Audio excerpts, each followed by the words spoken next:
रहा हूं मैं, इसमें इलेक्ट्रोलाइट वीक टूटता, स्ट्रांग मतलब 100 लिया तो 100 का 100 टूट गया, है ना। अच्छा, अब इसमें अब सीधा आपको वो जो आपने कैपिटल ए लिखा है उसमें पॉइंट नंबर 1 लिखना है, और पॉइंट नंबर 1 में बच्चों एक ग्राफ बनाना है। एक्चुअली जो मैंने थ्योरेटिकल बात कही उसका आधार ये एक्सपेरिमेंटल जस्टिफिकेशन है। हमने क्या किया, हमने हर प्रकार की कंडक्टिविटी को वाई एक्सिस में प्लॉट किया। फिलहाल एनसीईआरटी कौन सी कंडक्टिविटी यूज कर रही है, लैम्डा एम, यानी कि मोलर कंडक्टिविटी। आप डाल फोटो बनाते रहिए। लैम्डा एम का बच्चों यूनिट भी यहाँ मेंशन करो, सीमेन सेंटीमीटर स्क्वायर पर मोल, ठीक है। वैल्यू ये सब लिखने की जरूरत नहीं कि 200 400, बस ये मोलर कंडक्टिविटी उसने वाई एक्सिस में प्लॉट की। और एक्स एक्सिस में क्या प्लॉट किया, molarity, under root of M भी लिख सकते हो, पर एनसीईआरटी ने अंडर रूट ऑफ सी लिखा है तो आप सी भी कर सकते हो, पता है अपने को, लेकिन ब्रैकेट में इसकी यूनिट लिख दो ताकि आपको याद आ जाए मोलारिटी की यूनिट क्या होती है, मोल पर लीटर। हेलो, अच्छा, जब ये पाया गया तो भाई हमने थ्योरेटिकली तो मैंने आपको बिना एबीसीडी के लिखवा ही दिया है, आओ इसको देख भी लें। भैया कंसंट्रेशन अगर एक्स एक्सिस में आगे जाने में बढ़ रहा है, कंसंट्रेशन बढ़ रहा है मतलब डाइल्यूशन। भाई मोलारिटी क्या होती है, number of moles upon volume, molarity को हम कंसंट्रेशन कह रहे हैं। तो बेटा अगर कंसंट्रेशन बढ़ रहा है मतलब नंबर ऑफ मोल्स बढ़ रहे हैं, मतलब वॉल्यूम प्रोपोर्शनली डाइल्यूशन जिसको हम कहते हैं वो घट रहा है, ऐसा ही है ना। हेलो, अच्छा, तो हमने क्या लिखा है, चाहे सर कोई भी कंडक्टिविटी हो, जी हो, लैम्डा एम हो, लैम्डा ई क्यू, सब डाइल्यूशन करने से बढ़ता है। तो कंसंट्रेशन यानी कि आयंस बढ़ाने से घटेगा। देख लो, केसीएल का भी घट रहा है पर एक स्ट्रेट लाइन है, वीक इलेक्ट्रोलाइट CH3COOH का भी घट रहा है पर ये रेक्टेंगुलर हाइपरबोला है। घट दोनों रहे हैं, बस घटने का ट्रेंड ये तो सर एक्सपेरिमेंटली पता होना चाहिए, मैं हमको पता चल गया, बोलना पड़ेगा सबको। ये ग्राफ बना भी लो और समझ में आता है, बोलना पड़ेगा सबको। चलो, ये फोटो बनाते रहो और अभी भी मेरी बात सुनते जाओ। बेटा अगर एक्स एक्सिस में अंडर रूट ऑफ कंसंट्रेशन बढ़ रहा है तो जब एक्स जीरो होगा मतलब कंसंट्रेशन जीरो होगा, या कंसंट्रेशन जीरो मतलब बहुत मिनिमम होगा। भाई जीरो कंसंट्रेशन पे तो काम ही नहीं होगा ना, क्योंकि पानी में आयंस ही नहीं होंगे तो कंडक्ट कौन करेगा, तो आयंस तो चाहिए। लेकिन when concentration approaches zero, mathematical बात कर रहा हूं, एकदम जीरो के करीब जब होगा मतलब निग्लेजिबल होगा, तो बेटा जब कंसंट्रेशन जीरो होगा तो खुद बताओ, अगर सर कंसंट्रेशन यानी कि molarity number of moles upon volume है, तो क्या हम ये कह सकते हैं कि वॉल्यूम बराबर number of moles upon concentration. तो when concentration approaches zero, dilution approaches infinity. Hello, anything upon zero is infinity, इतना मैथमेटिकल जानकारी है। हेलो, हाँ सर, ठीक है। तो मैं केवल आपसे ये ग्राफ बनवाना चाह रहा हूँ पॉइंट नंबर 1 में, और यहाँ पे मेंशन करना चाह रहा हूँ, आप भी करेंगे ये, क्या, इस पॉइंट को आप लिखेंगे when concentration approaches zero, dilution approaches infinity, और वी में ब्रैकेट में डाइल्यूशन लिख भी देना। हेलो, इतना लिखो तो हाँ बोलो। ये वैल्यू से मतलब नहीं, 200 400 0.2 0.1 ये सब मतलब सिर्फ कर्व आपको याद रहना चाहिए। अच्छा, तो हमको ये दिख रहा है सर कि कंसंट्रेशन बढ़ाने से घटता तो है ही, घटना भी चाहिए, मोलर कंडक्टिविटी घट रही, घटनी भी चाहिए। अच्छा, अगर मुझे जीरो कंसंट्रेशन पे क्या निकालना हो, भाई टेक्निकली कंसंट्रेशन जीरो करके आप कंडक्शन करा सकते हो, खुद बोलो। प्रैक्टिकली कंसंट्रेशन जीरो रख के बिजली कंडक्ट करा सकते हो पानी में? नहीं, क्यों? अरे पानी में आयंस ही नहीं होंगे सर, कंडक्ट को करिए। हेलो,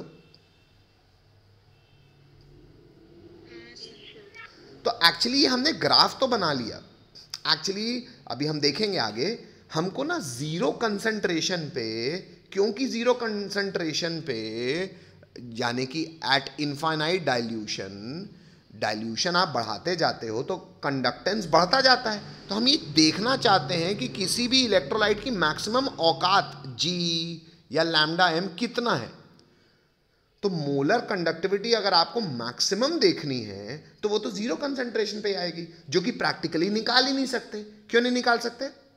इसलिए निकाल सकते हैं क्योंकि सर अगर कंसंट्रेशन जीरो रखोगे, मतलब आपने number of moles of ion zero रखे, आयन डालोगे ही नहीं सर, तो कंडक्शन कैसे होगा? ये तो आप अजीब बात कर रहे हो। बेटा ये काम हम मैथमेटिकली कर सकते हैं। क्या करो, थोड़े बहुत आयंस डाल दो। अच्छा, थोड़े बहुत आयंस डाल दो मतलब कुछ कंसंट्रेशन रख लो, एक पॉइंट ये निकाल लो, एक पॉइंट ये निकाल लो। आपको पता है स्ट्रॉन्ग इलेक्ट्रोलाइट के लिए तो एक स्ट्रेट लाइन बनेगी, तो आप स्ट्रेट लाइन बना दो और फिर उसको एक्स्ट्रापोलेट कर दो मैथमेटिकली। हेलो, एक्स्ट्रापोलेट करके जहां वो काटेगी किसको, वाई एक्सिस को, उस पॉइंट को हम कह देंगे लैम्डा m नॉट। क्या कह देंगे?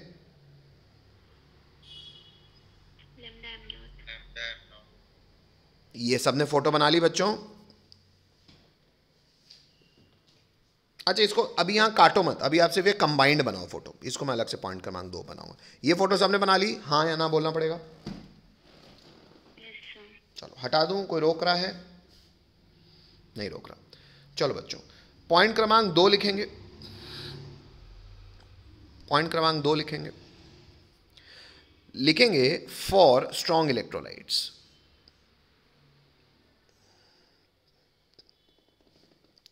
फॉर स्ट्रॉन्ग इलेक्ट्रोलाइट्स में इंग्लिश लिखेंगे lambda m increases slowly with dilution and can be represented by equation. क्या? लैम्डा m बराबर lambda m not minus a c की पावर 1/2। और अब आप एक काम कीजिए, ये ग्राफ को फिर से बना लीजिए। क्या? ये लैम्डा m है, ये अंडर रूट ऑफ c है। हमको पता है सर ये एक स्ट्रेट लाइन होती है, तो ये स्ट्रेट लाइन हो गई जी। वीक ये घट भी रही है सर, घट गई, लेकिन इसको हमने एक्स्ट्रापोलेट कर दिया। एक्स्ट्रापोलेट किया, जिस पॉइंट पे काटा उस पॉइंट को मैंने कह दिया लैम्डा m नॉट। क्या कह दिया?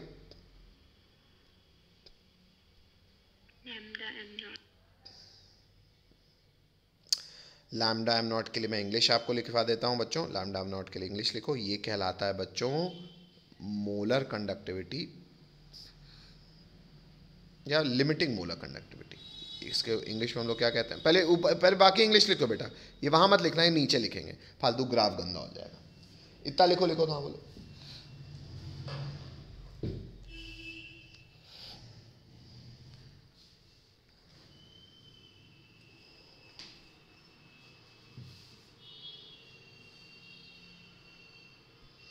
और इसका स्लोप क्या हो जाएगा बच्चों? इसका स्लोप आपने कैसे रिप्रेजेंट कर दिया है? मैथ आती है ना इतनी, y equal to mx plus C. Hello, अरे बच्चों हेलो, आती है कि बाहर आ रहे हो? आती है सर। वेरी गुड, तुम लोग तो होशियार हो। लिख लिया सबने? इतना आगे बढ़ूं? रुक गया बेटा। यहां से लैम्डा m नॉट लिखना है ना, इंग्लिश मत लिखना है क्या है, और ये स्लोप यहीं लिखते हैं ना, बाकी लैम्डा m नॉट के लिए इंग्लिश नीचे लिखेंगे। तो सर स्ट्रॉन्ग इलेक्ट्रोलाइट के लिए तो हम सीख गए। स्ट्रॉन्ग इलेक्ट्रोलाइट के लिए ना अगर आपको जीरो कंसंट्रेशन पे निकालना है कंडक्टिविटी तो आप निकाल सकते हो। स्ट्रेट लाइन बनाओ, कोई भी 2 कंसंट्रेशन पे निकाल लो और फिर उसको खींच दो। क्यों? क्योंकि जीरो पे प्रैक्टिकली तो नहीं निकाली जा सकती सर, क्योंकि अगर आप आयन डालोगे नहीं तो कंडक्ट को करिए, पानी नहीं कंडक्ट करता सर, ऐसे चेक कराओ। पता है ना सबको, पानी कंडक्ट नहीं करता। हेलो, हाँ सर, हाँ वेरी गुड। चलो हटा दूं? ठीक है बेटा। नेक्स्ट लाइन से लिखेंगे बच्चों, ए को तो मैंने बता दिया, लैम्डा m आप जानते ही हो। लैम्डा m नॉट को इंग्लिश में क्या बोलते हैं? तो नेक्स्ट लाइन से लिखेंगे लैम्डा m नॉट कहलाता है लिमिटिंग मोलर कंडक्टिविटी। क्या कहलाता है?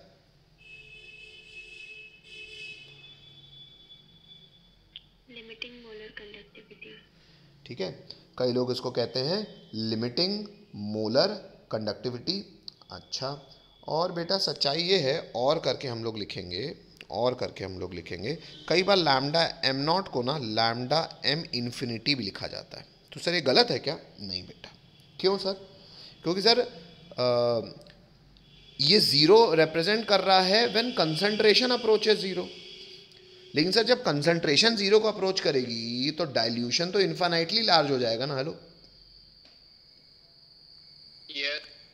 अरे लेकिन सर जैसे ही समझो भैया, एक मान लो तुम लोग को डूबने के लिए 200 लीटर पानी चाहिए मान लिया।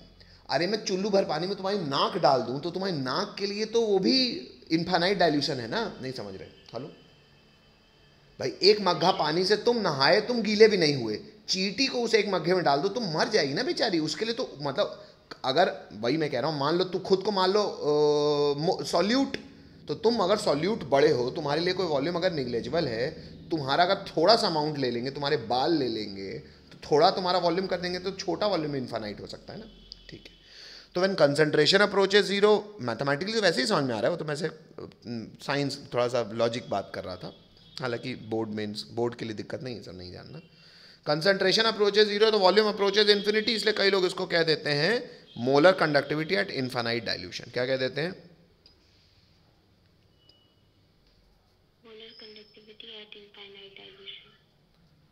तो ये भी इसका इंग्लिश में नाम है किसका? लैम्डा एम नॉट का या लैम्डा एम इन्फिनिटी का। तो बोरा मत जाना, दोनों लिखे हैं तो बात एक है, दोनों लिखे हैं तो बात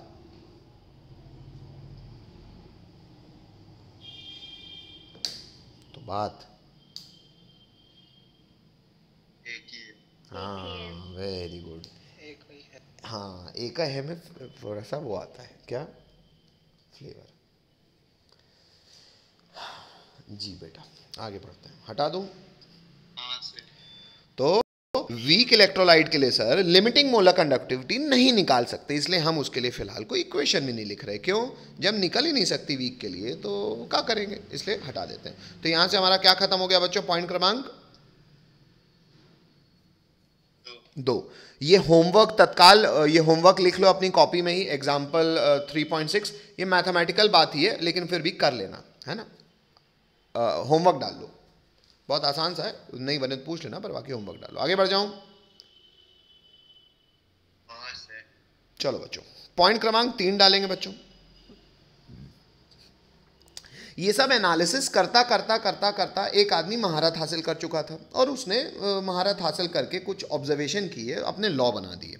तो पढ़ने की बारी आई है बच्चों, पॉइंट क्रमांक 3। पॉइंट क्रमांक 3 को भयंकर इंपॉर्टेंट लिख देना, लिखो Kohlrausch law of independent migration of ions. सच्चाई ये है, कोलराश लॉ भी रट लोगे तो पर्याप्त है, पर पूरा लिखो, एनसीईआरटी है, इज्जत दो। तो एक आदमी था, उसने भयंकर ऑब्जर्वेशन की मोलर कंडक्टिविटी पे, equivalent conductivity, in general conductivity पे, हर प्रकार की कंडक्टिविटी पे। तो इसका दुनिया लोहा मानती है, तो इसने लॉ बना दिया। आइए लॉ लिखें बच्चों। हेलो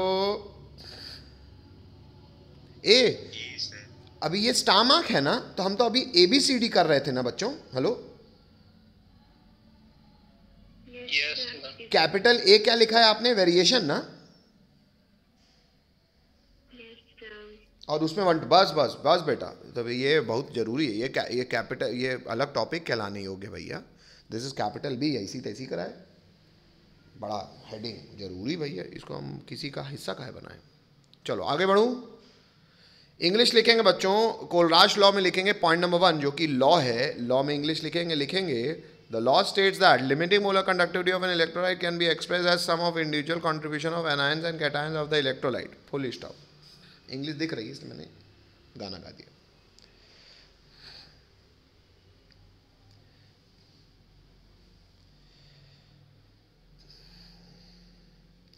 पैराग्राफ चेंज करके नेक्स्ट लाइन से ये भी लिख दीजिएगा, दस if lambda m naught Na plus and lambda m naught Cl minus are limiting molar conductivity of sodium and chloride and respectively, then limiting molar conductivity of NaCl is given by equation। ये सुंदरता से लिखना बच्चों, पर्याप्त समझ लो पर सुंदरता से लिखना, फिर इसके बारे में मैं हिंदी गाऊंगा। कोलराश का जो नियम था वो केवल ये कहता है, Kohlrausch law of independent migration of ions, कि लिमिटिंग मोलर कंडक्टिविटी, ध्यान रखना ये मोलर कंडक्टिविटी के लिए डिफाइंड नहीं है, ये लिमिटिंग मोलर मतलब लैम्डा एम नॉट या लैम्डा एम EQ के लिए डिफाइंड है। किसी की भी, चाहे वो स्ट्रांग हो चाहे वीक हो, लिखा है नहीं। इलेक्ट्रोलाइट कैसा भी हो, ऑफ एन इलेक्ट्रोलाइट लिखा है। उसने कहा किसी भी इलेक्ट्रोलाइट की जो लिमिटिंग मोलर कंडक्टिविटी है वो उसके आयंस की कंडक्टिविटी का समेशन होगा। आइए, एक आपने NaCl के केस में तो देख ही लिया है, मैं एक बार लिख लियो लेकिन फिर एक बार मैं बता दूं कि जैसे NaCl आप बताओ पानी में जाके कितने Na+ आयन देगा बेटा, 1, और कितना Cl- आयन देगा, 1। तो Na+ आयन के मोलर कंडक्टिविटी को हम लिख रहे हैं lambda am not Na+। Hello, और Cl- आयन की कंडक्टिविटी को हम क्या लिख रहे हैं, lambda am not of Cl- ion. तो मैंने कहा इसकी और इसकी दोनों आयंस की कंडक्टिविटी को जोड़ दो तो NaCl की लिमिटिंग मोलर कंडक्टिविटी आ जाएगी। हेलो, और ये बात फैक्ट, ये है स्टैटिस्टिकल लॉ, लेकिन ये बात सब इलेक्ट्रोलाइट के लिए वैलिड है। हेलो,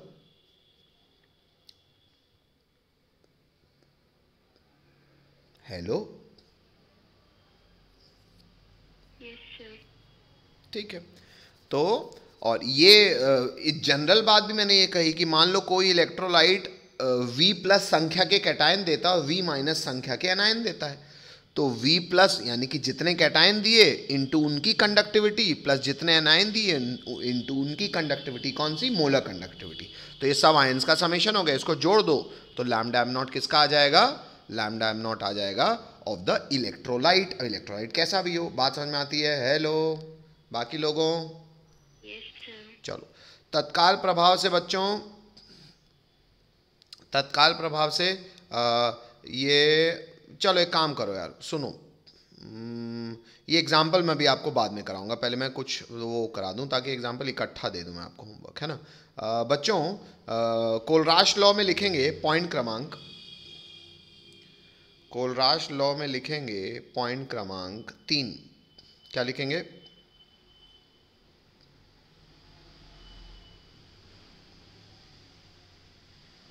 क्या लिखेंगे,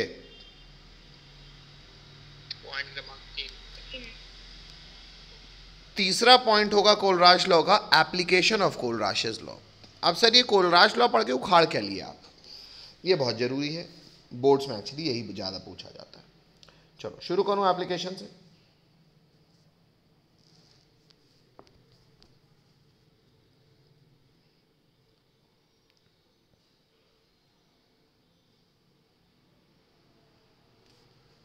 चलो हटा दूं। बच्चों एप्लीकेशन ऑफ कोलराशेस लॉ में सबसे पहला एप्लीकेशन लिखेंगे, एप्लीकेशन क्रमांक रोमन नंबर 1, एप्लीकेशन क्रमांक रोमन नंबर 1, रोमन नंबर 1 पहले हेडिंग डालेंगे बच्चों। पहला एप्लीकेशन है to calculate lambda M naught for any electrolyte, और फॉर एनी इलेक्ट्रोलाइट की जगह आप एनी की जगह बच्चों वीक लिखो, एनी की जगह क्या लिखो,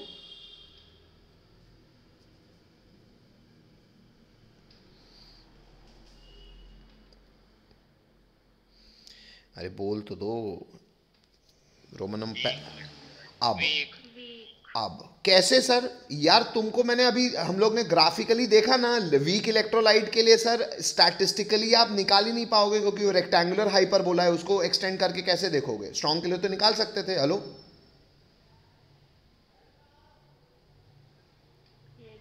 लेकिन कोलराश लॉ की मदद से आप वीक इलेक्ट्रोलाइट के लिए निकाल सकते हो। क्यों, क्योंकि कोलराश लॉ हर इलेक्ट्रोलाइट के लिए वैलिड है, मैंने अभी ऊपर बोला ही आपको। हेलो,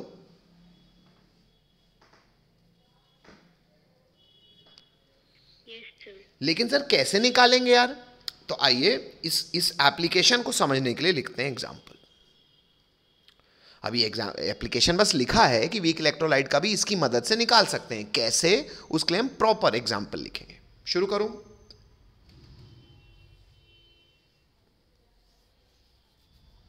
जी सर। चलो यस सर। चलो चलो बच्चों, तो ये वाले एग्जांपल तो मैं आपको होमवर्क दूंगा, मतलब कुछ एग्जाम्पल अभी जो नहीं, अभी कुछ करा दे रहा हूँ। तो ये एग्जाम्पल आपको भी लिखना है। मतलब एक काम करो, कॉपी में जगह छोड़ दो, पर ये पहले समझ लो, है ना। फिर आपको पता तो है ही लिखना क्या है, तो सीधा पूरे के लिए जगह छोड़ देना। अब देखो बेटा, एप्लीकेशन क्या है इसका, आइए देखते हैं। बेटा हमको दिया हुआ है एग्जाम, आपको लिखना है, अभी नहीं, अभी सिर्फ सुनो, जगह छोड़ देना, अपनी कॉपी में बाद में लिखना, अभी सुन लो। लैम्डा एम नॉट किसके किसके लिए निकाला गया है? NaCl के लिए, HCl के लिए और NaAC के लिए। ये हैं this and this siemens centimetre square पर mole respectively. Calculate lambda M naught for HAC। अब सबसे पहले मैं आपको ये सवाल, ये सबको सवाल समझ में आता है? हेलो, अब सवाल सबने पढ़ लिया? हेलो, चलो अब सुनो बेटा। बच्चों मुझे ये बताओ, क्या NaCl एक स्ट्रॉन्ग इलेक्ट्रोलाइट है कि वीक इलेक्ट्रोलाइट है? स्ट्रॉन्ग इलेक्ट्रोलाइट है, सॉल्ट होता है सर। हेलो, तो सॉल्ट के लिए क्या हम एक्सपेरिमेंटली दो डिफरेंट कॉन्सेंट्रेशन पे एक स्ट्रेट लाइन बनाएंगे और उसको एक्सट्रापोलेट करके लैम्डा एम नॉट निकाल सकते हैं?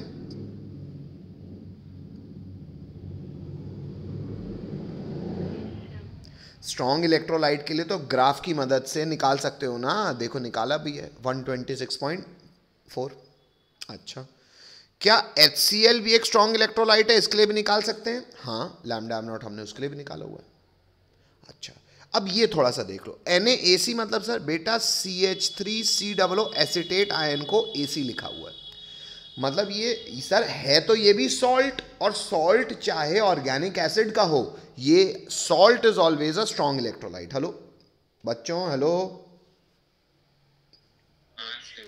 तो भले ये एसिड का सॉल्ट है, ऑर्गेनिक एसिड, वीक एसिड, लेकिन उसका salt is will be a strong electrolyte. तो हमने इस सॉल्ट का भी, क्योंकि ये स्ट्रॉन्ग इलेक्ट्रोलाइट है, तो इसका भी एक्सपेरिमेंटली निकाला जा सकता है, हमने निकाल लिया। यही 3 डेटा आपको दिया हुआ है। हेलो, और अब सवाल आपसे पूछ रहा है कि आप CH3COOH का molar conductivity eight infinite dilution या लिमिटिंग मोलर कंडक्टिविटी निकालो। सर वीक के लिए तो हम एक्सपेरिमेंटली नहीं निकाल सकते, हम स्टैटिस्टिकली ग्राफ बना के एक्सपेरिमेंट करके नहीं निकाल सकते, लेकिन कोलराश लॉ से निकाल सकते हो। यही उसका एप्लीकेशन है। कैसे, आइए देखें। सवाल समझ में आ गया सबको? हेलो, बाकी लोगों सबको बोलना पड़ेगा, एक बच्चा बस नहीं पढ़ रहा क्लास में। हेलो,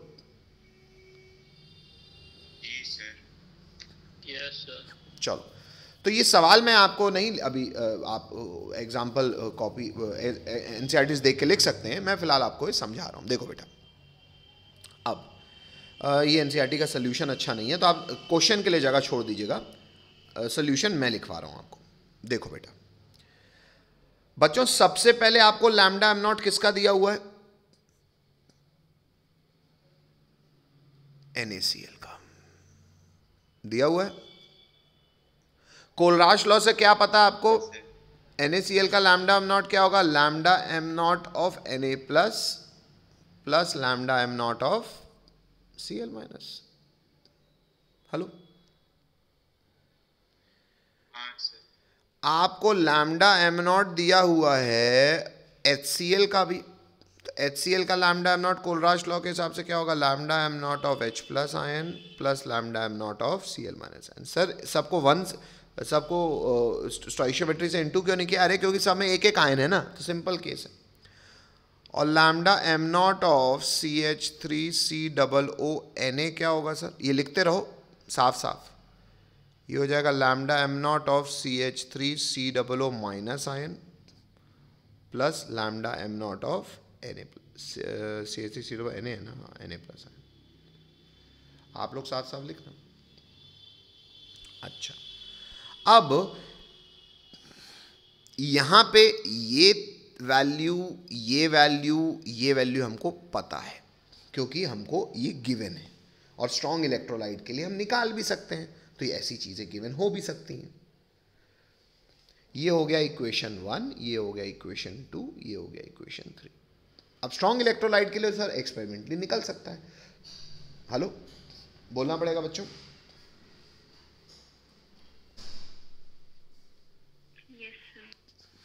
बोलना पड़ेगा बच्चों? जी सर। चलो हटा दूं?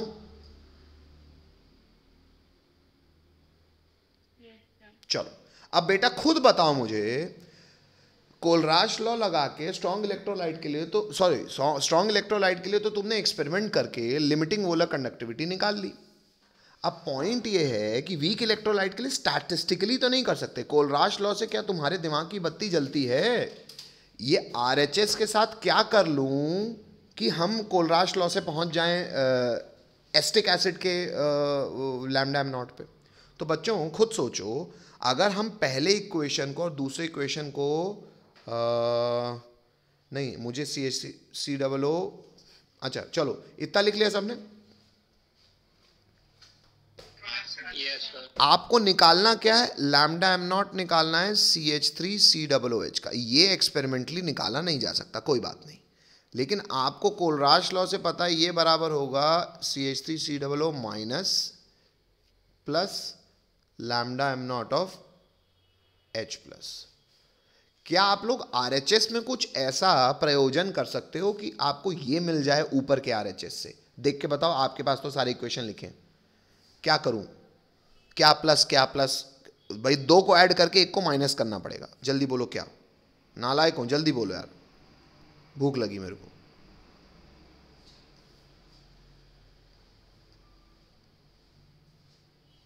अरे कोई तो बोल दो, इतना कठिन नहीं है sir. Second plus third minus one. बहुत बढ़िया, second plus third minus one. अब खुद देख लो, सब लोग पास नोट्स में लिखा होगा। दूसरा और तीसरे को जोड़ के पहले को माइनस कर दो, क्या आरएचएस में आपको ये मिल जाएगा?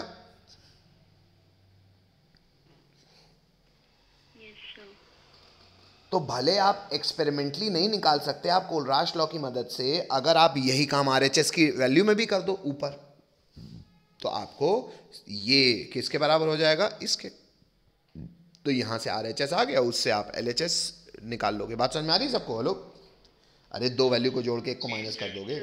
चलो तत्काल ये सवाल को सॉल्व करना है, और ये सारे सॉल्व एग्जाम्पल जो दिए हुए हैं वो भी करने हैं, ठीक है? हेलो,